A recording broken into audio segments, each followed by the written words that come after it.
Sir விழாம இருக்கிறது வெற்றி இல்ல, விழும் போதெல்லாம் எழுவது தான் சார் வெற்றி. சார் உலகத்துல அமெரிக்கா நாட்டுல ஜனாதிபதியா இருந்தவர் தான் சார் ஆபிரகாம் லிங்கன். அவர் ஒரு சாதாரண செருப்பு தைக்கும் தொழிலாளி மகன் சார். அவர் தன்னோட 21 வயசுல வியாபாரம் தொடங்கினாரு. அந்த வியாபாரத்திலையும் அவருக்கு தோல்வி. மாகாண சபையின் உறுப்பினராக தேர்தலுக்கு போனாரு, அதுலயும் அவருக்கு தோல்வி. இந்த மாதிரி 25 வயசுல அந்த மாதிரி காதல் பண்ணி அந்த பொண்ணு மேல காதல் வச்சு அந்த பொண்ணு வேற ஒருத்தன் கூட ஓடி போயிட்டா, அதுலயும் அவருக்கு தோல்வி தான். நாடாளுமன்ற உறுப்பினரா போட்டி போட்டாரு, அதுலயும் அவருக்கு தோல்வி. காதலையும் தோல்வி, தேர்தலையும் தோல்வி. ஓகே. மக்கள் மன்ற தலைவராக போட்டி போட்டாரு, அதுலயும் அவருக்கு தோல்வி. 47வது வயசுல துணை ஜனாதிபதி பதவிக்கு 2 தாட்டி போட்டு போட்டாரு, அதுலயும் அவருக்கு தோல்வி. கடைசியா 12வது முறையா அமெரிக்கன் நாட்டுக்கு ஜனாதிபதியாக போட்டி போட்டாரு, ஆனா அவருக்கு அந்த வெற்றி கிடைச்சிச்சு.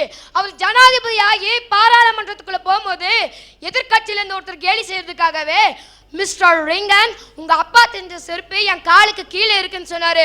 அப்ப ஆபிரகாம் நீங்க நினைத்த மாசா சொன்னாரு, அது நல்லா உழைக்குதா, உழைக்கலனா சொல்லுங்க, அது நான் தைச்சு தரேன்னு சொன்னாரு.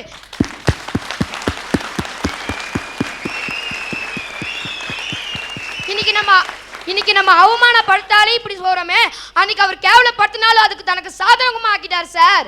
சார் இன்னைக்கு இளைஞர்கள் காதல்ல தோல்வி, படிப்புல தோல்வின்னு தற்கொலை பண்ணிக்கிறாங்களே. ஆனா ஆபிரகாம் லிங்கன் 11 தாட்டி தோல்வி சந்திச்சிருக்காரு. அவர் என்ன 11 தாட்டி செத்தா சார் பிறந்தாரு. அவர்கிட்ட தன்னம்பிக்கை இருந்துச்சு, விடா முயற்சி இருந்துச்சு, அதனால தான் சார் அவரால் முன்னேற முடிஞ்சது. சார் வாழ்ந்து பார்க்கத்தான் சார் வாழ்க்கை, ஜெயித்து காட்டதான் சார் போராட்டம். சார் உலக மக்கள் எல்லாருக்கும் வால்ட் டிஸ்னியை பத்தி தெரியும், ஆனா அவர் கடந்து வந்த வாழ்க்கையில எத்தனை போராட்டங்கள், எத்தனை சோதனைகள் தெரியுமா சார்? வால்ட் டிஸ்னி வாய்ப்பு தேடி சினிமா ஸ்டூடியோவா இறங்கி ஏறினாரு. அப்ப அங்க இருக்கிறவங்க அவரை பார்த்து என்ன தெரியுமா சார் சொன்னாங்க? அட சாதாரண பொம்மை படம் எடுக்கிறவன் தானே, இவனுக்கு எப்படி சினிமா படம் எடுக்க வரணும் இலக்காரமா சொன்னாங்க. ஆனா அவர் தோணல, தன்னுடைய நண்பர்கள் கிட்ட இருந்து காசு வாங்கி அந்த பணத்தில் அவர் சொந்த படத்தை எடுத்தாரு. அந்த படம் அவருக்கு லாபத்தை தரல, மேலும் நஷ்டத்தை தான் தந்துச்சு. ஆனாலும் அவருடைய முயற்சியிலையும் அவர் கைவிடல. உலகத்திலேயே சாகாவரம் பெற்ற மிக்கி மவுஸ் என்ற ஒரு கேரக்டர் அறிமுகப்படுத்தினாரு.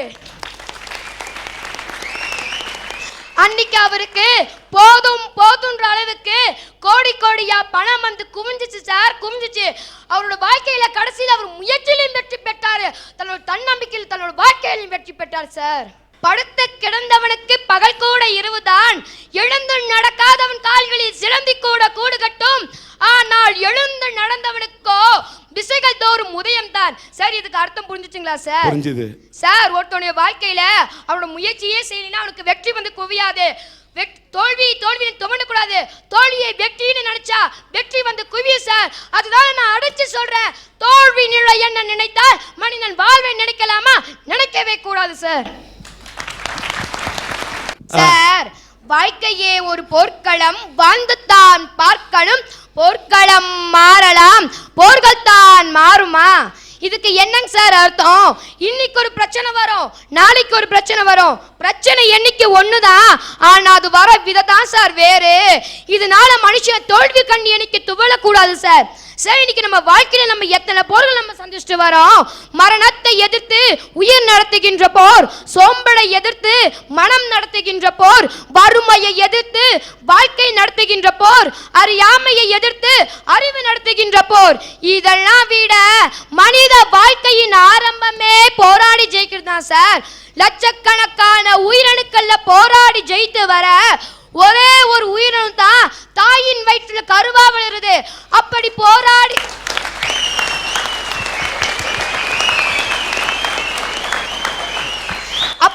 போராடி ஜெயித்து பிறந்த மனுஷன் தோல்வி கண்டு எனக்கு துவளக்கூடாது சார். தோல்வி நிலை என நினைத்தால் மனிதன் வாழ்வை நினைக்கலாமா? நினைக்கவே கூடாது சார். வெற்றி என்பது பெற்றுக்கொள்வது, தோல்வி என்பது கற்றுக்கொள்வது சார், கற்றுக்கொள்வது. எட்டயபுரத்துல ஒரு கவிதை போட்டி நடந்துச்சு. அதுல அப்ப நம்ம மகாகவியர் பாரதியாரும் கலந்துக்கிட்டாரு. அன்னைக்கு அவர் என்ன கவிதை தெரியுமா சார் எழுதினாரு? இன்னைக்கு தமிழ்நாடே தமிழுடைய பெருமையை கூறியிருக்கிற அந்த செந்தமிழ் நாடேனும் போதினிலே இன்ப தேன் வந்து பாயுது காதினேன்னு எழுதினாரு சார். அந்த கவிதைக்கு அவருக்கு அன்னைக்கு 3வது பரிசு தான் கிடைச்சிச்சு சார். அதே மாதிரி தானே முதல் பரிசு 2ஆம் பரிசு வாங்கினாங்க. அந்த கவிஞரோட பெயர் இன்னைக்கு நம்ம கிட்ட இருக்கா இல்ல கவிதை தான் இருக்கா? ஆனா நம்ம மகாகவி பாரதியார் மட்டும் இன்னைக்கு எப்படி சார் நம்மளுடைய கவிதைகள் கூட வாழ்ந்துட்டு வராரு? அவர்கிட்ட விடா முயற்சி இருந்துச்சு, தன் நம்பிக்கை இருந்துச்சு, அதனால தான் அவர் முன்னேறி வர முடிஞ்சிச்சு சார். ஒருத்தர் ரயில்வே துறையில கிளர்க் வேலைக்கு அப்ளிகேஷன் போட்டாரு. அந்த அப்ளிகேஷனை வாங்கி படிச்சுட்டு இவனுடைய கையெழுத்தே சரியில்லையே, இவன் எப்படி நம்ம வேலைக்கு உதவான்னு துரத்தி அனுப்பிச்சுட்டாங்க. அன்னைக்கு யாரோடைய கையெழுத்து சரியில்லைன்னு துரத்தி அனுப்பிச்சுட்டாரோ அவர் தான் உலக மக்களுடைய தலையெழுத்தை மாற்றும் அளவுக்கு கருத்துக்களை எழுதி எழுதி குவிச்சாரு. தொழிலாளர் வர்க்கத்திலேயே ஒரு மாபெரும் புரட்சியை ஏற்படுத்தினாரு காரல் மார்க்ஸ் சார். இங்க இருக்க 16 பேச்சாளரோட கருத்து என்னோட கருத்து உங்க மனசுல இடம் பிடிக்கும். ஏன்னா எனக்கு தன்னம்பிக்கை இருக்கு, நான் போராடுவேன், ஜெயிப்பேன். ஏன்னா என் பேர் சதாம் ஹுசேன். சபாஷ்.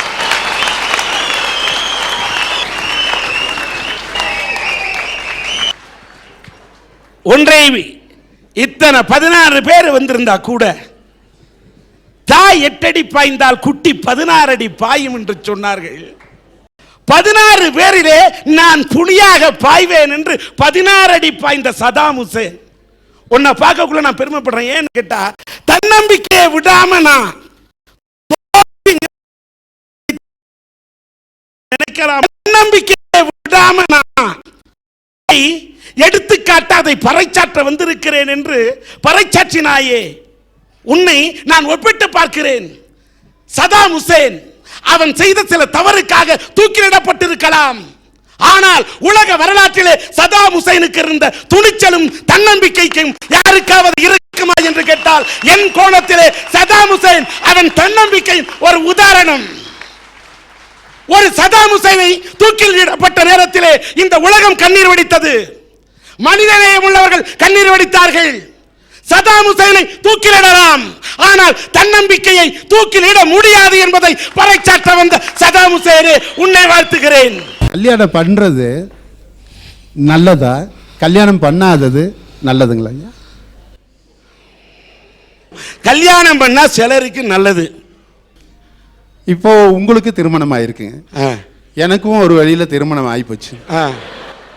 அதனால இப்போ நீங்கள் என்ன சொல்ல வரீங்க? உங்களுக்கும் கல்யாணம் ஆயிடுச்சு, எனக்கும் கல்யாணம் ஆயிடுச்சு, கல்யாணம் பண்ணி காட்டாலும் பின்னாடி வருத்தப்பட போகிறோம். அதுக்கு கல்யாணம் பண்ணிட்டே வருத்தப்பட்டுருவோம் ஐயா. ஐயா, இப்படி கல்யாணம் பண்ணி இருக்கிறவங்க சந்தோஷமா நிம்மதியா வாழ்ந்துகிட்டு இருக்கிறாங்களா, இல்ல ஐயோ தப்பு பண்ணிட்டோமோன்னு வருத்தப்பட்டுக்கிட்டு இருக்கிறாங்களா அப்படிங்கிறத நான் சில பேர்த்துக்கிட்ட போய் படிச்சவங்க பெரியவங்கன்னு சொல்லி அவங்களுடைய நிலைமையை பார்க்க வேண்டிய சந்தர்ப்பம் ஏற்பட்டுச்சுங்க. அதுல ஒருத்தரை போய் பார்த்தேன். அவரு மேட்டுப்பாளையத்துல ஒரு அரசு அலுவலகத்துல வேலை பார்த்துக்கிட்டு இருக்காரு. சரி, நல்லா படிச்சவராச்சே, பிரச்சனைகளை ஈஸியா சுமூகமா தீர்க்கிறவராச்சே, அவரை பார்த்தா தெரியும்னு போனா நான் போன நேரம் என்னமோ மேலதிகாரிகிட்ட சரியான வாங்கி கட்டுங்க. அவர் திட்டிக்கிட்டு இருக்காரு, இவர் பாக்கெட்ல இருந்து என்னமோ எடுத்து பாக்குறாரு. அவர் திட்டுறாரு, இவர் பாக்கெட்ல இருந்து எதையோ எடுத்து பாக்குறாரு. எனக்கு ஒரே ஆச்சரியம். அவர் திட்டி முடிச்சு போயிட்டாரு. நான் போனேன், வாங்க தம்பினாரு, உட்காருங்கன்னு உட்கார்ந்தேன். அவருக்கு திட்டும் போது என்னமோ எடுத்து பார்த்தீங்களா, அது என்னன்னு கேட்டேன். அப்ப அவரு சொன்னாரு, பிரச்சனை வரும்போது எடுத்து பார்ப்பேன் தம்பி, அப்ப நான் ரிலாக்ஸ் ஆயிருவேன், அதுக்காக எடுத்து பார்த்தேன்னாரு. ஆனா அப்படியா இருந்தா எனக்கு ஒண்ணு கொடுங்கன்னு கேட்டேன். இது எல்லாரு கையில இருந்த விவகாரமா போயிரும் தம்பி, இது என் பொண்டாட்டியோட போட்டோன்னாரு. அவரு சொன்னாரு, எனக்கு எப்பவெல்லாம் பெரிய பிரச்சனைக்கு வருதோ அப்ப பாக்கெட்ல இருந்து எடுத்து பார்த்தா என் வாழ்க்கையில இதுக்கு மேல நீ ஒரு பிரச்சனை வர முடியுமா அப்படின்னு நினைப்பேன், வந்த பிரச்சனை அப்படியே போயிரும். இத என் கூட ஒப்பிட்டு பார்த்தேன். எனக்கு சில பிரச்சனைகள் இருக்கு இல்லைங்களா? இல்ல, இந்த பிரச்சனையெல்லாம் இங்க அரட்டை அரங்கத்துல பேசிட்டு வீட்டுக்கு போறதுன்னு முடிவோடு இருக்கிறா ஐயா. நான் கொஞ்சம் பொது வேலை அது இதுன்னு வெளியெல்லாம் போய் வருவேன். அப்படி போனதுல போன மாசம் திடீர்னு தினப்பத்திரிகையில் என்னுடைய செய்தி வந்துருச்சுங்க. இது ஒரு பெருமையான சமாச்சாரமாச்சு, போய் சொன்னா அவ சந்தோஷப்படுவான்னு சொல்லி எடுத்துக்கிட்டு ஓடுனேன். இதை பாருமா, என்னை பத்தி செய்தி வந்திருக்குது. பெருமைப்படணுமா இல்லைங்களா? அந்த இடத்துல போடுறதுக்கு வேற செய்தி ஒன்றும் இருந்திருக்காது பத்திரிக்கைக்காரனுக்கு. அதனால எதையாவது ஒன்று போட்டு விடுன்னு போட்டிருப்பான். பத்திரிக்கை செய்தி விடுங்க, அது உள்ளூர்ல மட்டும்தான். சரி, இந்த அரட்டை அரங்கத்துல பேசுறதுக்கு எனக்கு வாய்ப்பு கிடைச்ச உடனே எவ்வளவு பெரிய மகிழ்ச்சிங்க. ஆயிரக்கணக்கான மக்கள் மத்தியில உங்க முன்னால இவ்வளவு நெருக்கமா, எவ்வளவு பெரிய வாய்ப்பு. 100க்கும் மேற்பட்ட நாட்கள். அதெல்லாம் ஏன் நெருக்கமா? நான் என்ன சிம்ரனா? என்ன இத பெரிய நெருக்கமா? நான் என்ன நமிதாவா? நெருக்கமா ஏனப்பா? விடப்பா. இந்த சந்தோஷமான செய்தியை போய் சொல்றேன். அப்படியே திரும்பி ஒரு பார்வை பார்த்துட்டு என்ன சொன்னேன்? அரட்டை ஏறத்துக்கு செலக்ட் ஆயிட்டியா? ஏன் இதுல கலந்துக்கிறதுக்கு வேற யாரும் வரலையான்னு கேட்டேன். உங்களை பத்தி என்ன அருமையா புரிஞ்சு வச்சிருக்காங்கன்றீங்களா? இதோட விட்டு இருந்தா பரவாயில்ல. என் சம்சாரம் சொல்லுதுங்க, நீ திட்டமிட்டு தாயா போய் அரட்டை அரங்கத்துல பேச போற, கரெக்டா நான் ஊருக்கு போறதுன்னு உனக்கு தெரியும். ஆனா ஒண்ணு மட்டும் சொல்றேன், நான் இல்லையேன்னு உன் இஷ்டத்துக்கு அங்க எதையாவது பேசிட்டு அரட்டை அரங்கத்துல கலந்துக்கிட்டவங்க என்கிட்ட சொல்லிட்டாங்க. அவங்க சொல்லலைனாலும் எப்படி இருந்தாலும் டிவியில் வருமில்ல அப்படின்னாங்க. ஐயா, இங்கே இருக்கிற தலைப்பில் பேசுகிறவங்கெல்லாம் சரியா பேசினாலும் தப்பாக பேசினாலும் வீட்டுக்கு போகலாம். எனக்கு அது கொஞ்சம் சந்தேகம் தான். இருந்தாலும் என்னுடைய தலைப்பாடு, உன் சமையல் அறையில் உப்பா சர்க்கரையான்னு பேச வந்திருக்கிற, வீட்டுக்கு வெளியே மட்டும் வீரமா இருக்கிற, வீட்டுக்குள்ள மதிய தப்பித்து கொள்ளுகிற வீர மதிவானன். வணக்கம். ஆனா வீட்டுக்கு உள்ள ராமனா வெளியில கண்ணனா இருந்துராது ஐயா. வீட்டுக்கு வெளியில வீரமாவும் உள்ள வேற மாதிரியா இருக்குன்னு சொல்றீரு. ஆனா வீட்டுக்குள்ளேயும் ராமனாவும் வெளியிலையும் ராமனாவும் வீரமதிவான இருக்கணும்ன்றதான். அப்படி இருந்தீங்கன்னா தான் நல்லா இருக்கும் வாழ்க்கை நான் சொல்றேன். ஆலம் விழுதுகள் போல் இங்கு 1000 வந்தும் என்னே, வேறென நீ இருந்தால், வேறென நீ இருந்தால் அதில் நான் வீழ்ந்து விடாதிருப்பேன் உன் அப்படின்னு வந்துட்டாங்க. நம்மால் மடமடன் இந்த பாட்டு பாடினே அதுக்கு அர்த்தம் என்ன? நான் ஏதோ பொழுது போகாம பாடினதுக்கு என்கிட்ட விளக்கம் கேட்டா என்னம்மா அர்த்தம்னு கேட்டேன். அதுக்கு ஒரு விளக்கம் எடுத்துக்கிட்டு சொல்றா, ஆலமரம்னா உங்க அப்பா, அந்த கிளைனா உங்க அம்மா, இந்த விழுதுகள்னா உங்க கூட பிறந்தவங்க, வேறு மாதிரி நான் மண்ணுக்குள்ள இருந்துட்டு உங்களுக்கு எல்லாம் ஆக்கி கொட்டணுமான்னு கேட்கிறேன். ஐயா ஐயா ஐயா ஒரு நிமிஷம் வாங்க. இவர் இந்த மாதிரி எல்லாம் பாட்டு பாடிட்டு வீட்டுக்கு போனா விளங்காது. வீட்டுக்கு போக எப்படி போகணும் தெரியுங்களா? எப்படி போகணும்? பொன்மகள் வந்தாள், பொருள் கோடி தந்தாள், பூமேடை வாசல் பொங்கும் தேனாகேன்னு போனார்னு வைங்க, கேள்வியே கேட்க மாட்டாங்க. சொர்க்கம் படத்துல உள்ள பாட்டு எடுத்து அடிக்கிறார். அவருக்கு பின்னால பதில் இருக்குங்க ஐயா. இதையெல்லாம் பார்த்துக்கிட்டு இருக்கிறேன் பாருங்க. ஒருத்தன் வர்றான், என்ன ஒரு பெரிய மேதாவின்னு நினைச்சிட்டு நான் என்னமோ கரெக்டா பொழைச்சிக்கிட்டு இருக்கிறவன்ட்டு கேட்கற மாதிரி, அண்ணே இந்த மனைவியை கண்ட்ரோல்ல வச்சுக்கிறதுன்னா எப்படின்னு கேட்டான். மனைவியை கண்ட்ரோல்ல வச்சுக்கிறதா? அது வேற ஒண்ணும் இல்ல தம்பி, ரொம்ப சிம்பிளுங்க ஐயா. மனைவியை கண்ட்ரோல் வைக்க ரொம்ப சிம்பிள். 10,000 ரூபாய்க்கு ஒரு பட்டு படம் வாங்கினாங்க வைங்க, அது ஒரு கண்ட்ரோல். அடிக்கடி சினிமா கூட்டு போச்சுன்னு வைங்க, அது ஒரு கண்ட்ரோல். எது பண்ணாலும் காசு இருந்தா கண்ட்ரோல்ல வந்துடும். ஐயா இப்ப இதை பூரா சொல்லிக்கிட்டு வந்தேன். என் பொண்டாட்டி மனசுல நான் என்னவா இருக்கேன்னு தெரியல. நான் எதை செஞ்சாலும் அவ இப்படி கேலியும் கூத்துமா பண்ணிக்கிட்டு இருக்கிறாளே அப்படின்னா அவ என் மனசுல என்ன இருக்கிறா, எப்படி இருப்பான்னு ஒரு கேள்வி வருது இல்லைங்களா ஐயா? என் மனசுல எப்பவுமே ஒரு பஞ்சாமிரதங்க ஐயா. ஆச்சுங்களா? இன்னைக்கு அரட்டை அரங்கத்தில் வந்த உடனே உங்க மனைவி யாருன்னு கேட்டாங்க. நான் சொன்னேன், என் கடைசி தங்கச்சிக்கு குழந்தை பிறந்திருக்கு, அவ வந்துட்டா நாங்கள் பார்க்கறதுக்கு யாரும் இல்லை, என்னை போக சொல்லி அனுப்பினால இங்கே வந்துட்டேன்னு சொன்னேன். ஒரு பொண்ணை கட்டி கொடுக்கும்போது ஒரே பையன் வீட்டில் கட்டி கொடுத்தா நல்லா இருப்பான்னு சொல்லுவாங்க. நான் ஒரே பையன் வீட்டுக்கு, ஆனால் என் கூட பிறந்தது தான் 6 தங்கச்சி. எங்கள் அப்பா வெடிமருந்து தொழிற்சாலையில் ஒரு 4 தங்கச்சி கல்யாணம் பண்ணி வச்சார். அதுக்கப்புறம் முழு பொறுப்பு குடும்பத்தில் என்ன கவலை இல்லை. இது என்ன கவலைப்பட்ட ஆளுகள் ஐயா, ஆனந்த கண்ணீர். எங்கள் அப்பா அவருக்கு தெரியல நான் எவ்வளோ படிக்கிறேன்னே தெரியாது, எத்தனாவது படிக்கிறேன்னே தெரியாது. எங்கள் வீட்டுக்கு யாராவது பையன் எத்தனாவது படிக்கிறான், அவன் 3ஆவதுன்னு நினைக்கிறேன், கொஞ்சம் எனக்கு கூப்பிட்டு கேட்டுடுறேன், டே எத்தனாவது படிக்கிற மதி அப்படின்னு. இப்போ 4ஆவதுப்பா, டே அன்னைக்கு 3ஆவதுன்னு, அது பாஸ் ஆகிட்டப்பா, ஓ பாஸ் ஆகிட்டானுங்களாம்மா அப்படிங்க வருங்க. அப்படியெல்லாம் இருந்து வறுமைன்னா சவுத் ஆப்பிரிக்காவில் நான் 3ஆம் கிளாஸ் படிக்கும் போதுங்க ஐயா, புயல் வெள்ளத்தில் வந்து இங்கேருந்து எல்லாம் பழைய துணிகளை எல்லாம் கொடுங்க அனுப்பலான்னு சொன்னாங்க. எல்லாம் மூட்டை மூட்டையாக கொண்டு வந்து வச்சாங்க. அதை லாரியில் ஏற்றுற நேரத்துக்கு எங்கள் ஆசிரியை அப்படி திரும்பி பார்த்துட்டு, இது எதுக்கு சவுத் ஆப்பிரிக்கா போகணும், இவன்லாம் சும்மா நிற்கிறானேன்னு சொல்லி அதிலிருந்து பிரிச்செங்களுக்கெல்லாம் சட்டம் கொடுத்தாங்க. அதை போட்டிருந்தோம். குஜராத்தில் பூகம்பத்தில் பாதிச்சு ஒரு பெரிய கோடீஸ்வரன் 15 செகண்டில் ஒன்றும் இல்லாமல் ஆயிட்டாங்க. ஏழை ஆயிட்டான். அவன் நின்று திரும்பி பார்க்குறான், பொண்டாட்டியும் காணோம், பிள்ளையும் காணோம். அலெக்ஸா இருந்தால் பணம் எங்கேன்னு பெட்டியை தேடி இருப்பாருங்கய்யா. ஆனால் அந்த ஆள் என்ன சொன்னார் தெரியுங்களா? எப்படியோ பிழைத்து விட்டேன், இனி எப்படி பிழைப்பேன்னு அவரை பற்றி ஒரு கவிதை எழுதியிருந்தாங்க நம்ம நாட்டில். ஏன்னா பணம் போனதுக்காக இல்லை, அந்த சுற்று ஒரு மனைவி இல்லை, மக்கள் இல்லைன்னு அவங்க இருக்கும்போது தலைவலியாக தெரியுங்கய்யா. அந்த இழப்பில் தான் தெரியும் அவங்களுடைய உபயோகம் என்னன்னு சொல்லி.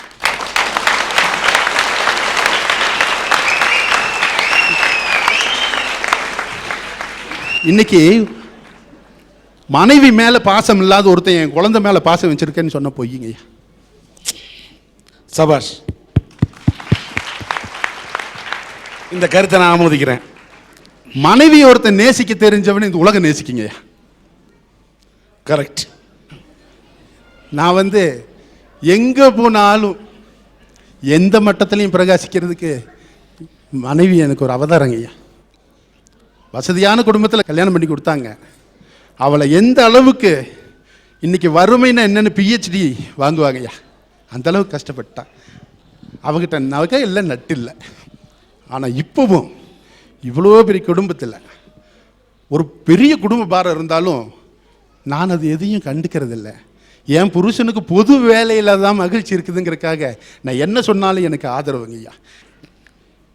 எனக்கு என்னுடைய அமெரிக்காவில் இருக்கிற என்னுடைய நண்பன், நீ பொது வேலை செய்கிற, உனக்கு தினம் 100 ரூபா வருமானம் வர மாதிரி உனக்கு ஆட்டோ வாங்கி தரேன்னு எனக்கு ஒரு ஆட்டோ வாங்கி கொடுத்துருக்காங்க. நான் தான் ஓட்டுறேன்.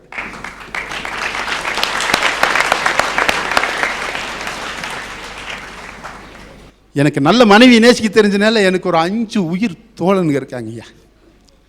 5 பேர் 5 மட்டத்தில் இருக்காங்க. எல்லாமே என்னை காப்பாற்றுவாங்க. இது எல்லாம் மனசில் வச்சு இன்றைக்கி எங்கள் அப்பா, எங்கள் அம்மா, 6 தங்கச்சியெல்லாம் கட்டி கொடுத்தீங்கன்னா ஒரு தங்கச்சி தான் கட்டி கொடுக்கணுங்க.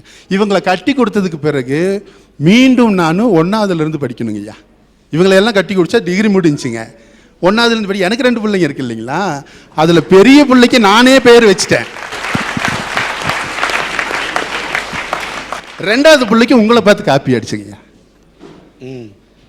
பெரிய பிள்ளைக்கு உரை நடைங்க ஐயா, ஃபர்ஸ்ட் பேப்பர் தமிழ் மலர். 2வது பிள்ளை இலக்கணங்க ஐயா, அதனால தமிழ் இலக்கியான்னு உங்களை பார்த்து தான் காப்பி அடித்தேன். பரவாயில்ல, அங்கேயாவது தமிழை நீங்கள் நினைக்கிறீங்களே.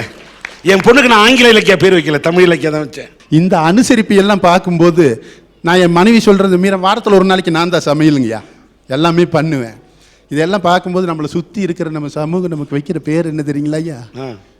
பொண்டாட்டி தாசன் அப்படின்னு ஒரு பட்டம் கிடைக்குதுங்கய்யா. அதுலேயும் எனக்கு ஒரு பெரும் மகிழ்ச்சி தாங்க. காளிக்கு தாசனாக இருக்கிறத விட, கண்ணனுக்கு தாசனாக இருக்கிறத விட, கண்ட நடிகனுக்கு தாசனாக இருக்கிறத விட, எனக்கு ஒரு முகவரிக்கு உத்தரவாதம் கொடுக்குற என்னுடைய மனைவியின் பேரில் பொண்டாட்டி தாசங்கிற பட்டம் எனக்கு நோபல் பரிசுங்கய்யா. நன்றி நன்றி. சபாஷ். வீரமதிவாணன் ஒரு கருத்து சொன்னார், என்னை ரொம்ப நெகிழ வச்சாரு. என்ன மட்டுமல்ல, இந்த அரங்கத்தில் இருக்கக்கூடிய நல்ல இதயம் படைச்சவர்களால் நெகிழ வச்சிருப்பாரு. மனைவியை நேசிக்க தெரிந்தவன் மட்டும்தான் தன் மகன் குழந்தைகளை கூட நேசிக்க முடியும்னு சொன்னார். அற்புதமான கருத்து. இன்னைக்கு ஒரு வார்த்தை என்னன்னு சொன்னாரு, கண்ட நடிகனுக்கு தாசனாக இருப்பதை விட, யாருக்கோ தாசனாக இருப்பதை விட என் பொண்டாட்டிக்கு தாசனாக இருப்பது தப்புலன்னு சொன்னார. நான் அவரை பாராட்டுறேன். ஏன்னா பொண்டாட்டிக்கு தாசனாக இருக்கலாம் எப்ப? மனைவி என்பவள் உண்மையிலேயே வாழ்க்கையின் நல்ல துணைவியாக இருக்கும் போது அவளுக்கு தாசனாக இருக்கலாம். மனைவி என்பவள் நமக்கு மந்திரியாக இருக்கும்போது அவளுக்கு நாம் தாசனாக இருக்கலாம். மனைவி என்பவள் தாய்க்கு பின் தாரம் என்று சொன்னார்களே, அந்த தாரமாக நம் பாரத்தை எல்லாம் அவள் தாங்கிக் கொள்ளும் தாரமாக இருந்தால் அவளுக்கு தாசனாக இருக்கலாம். தப்பு இல்லை. பொண்டாட்டி பேச்சை கேட்கிறியே அப்படின்னு சில பேர் சொல்லுவான். நல்ல கருத்தை யாரு சொன்னாலும் கேட்கலாம். அது பொண்டாட்டி சொன்னா கேட்க கூடாதுன்னு என்ன சட்டம்? இன்னைக்கு நான் சொல்றேன், இவ்வளவுலாம் வளர்ந்து ஒவ்வொரு ஆணின் வெற்றிக்கு பின்னாலும் ஒரு பெண் இருக்கான்னு சொல்றாங்களே. நான் கல்யாணம் பண்ற அன்னைக்கு தாலி வாங்குறதுக்கும் ஒரு பட்டு சேலை வாங்குறதுக்கும் செப்டம்பர் மாதம் 16ஆம் தேதி கல்யாணம் பண்றேன். என் கல்யாணத்தில் 16 பேருக்கு சோறு போடுறது கூட வழியில சாதாரண ஏழனா. ஆனா என் கரம் பிடித்த என்னுடைய மனைவி, உயிருள்ள ஒரு இஷான்னு கரம் பிடித்த என் மனைவி, இன்னைக்கு வரைக்கும் எத்தனையோ இடி மின்னல் துயரம் தொல்லை எல்லாம் வந்திருக்கு. ஏதோ என்னை விட்டு போயிருக்கு, ஏதோ கோடியெல்லாம் கூட போயிடுச்சு. ஆனா என்னை விட்டு போகாத ஒரே செல்லும் என் மனைவி மட்டும். அதனால வீரமதிவாணன் சொன்னது போல நல்ல மதியுள்ள மனைவி இருந்தால் அவருக்கு தாசனாக இருந்தால் தப்பு இல்லை.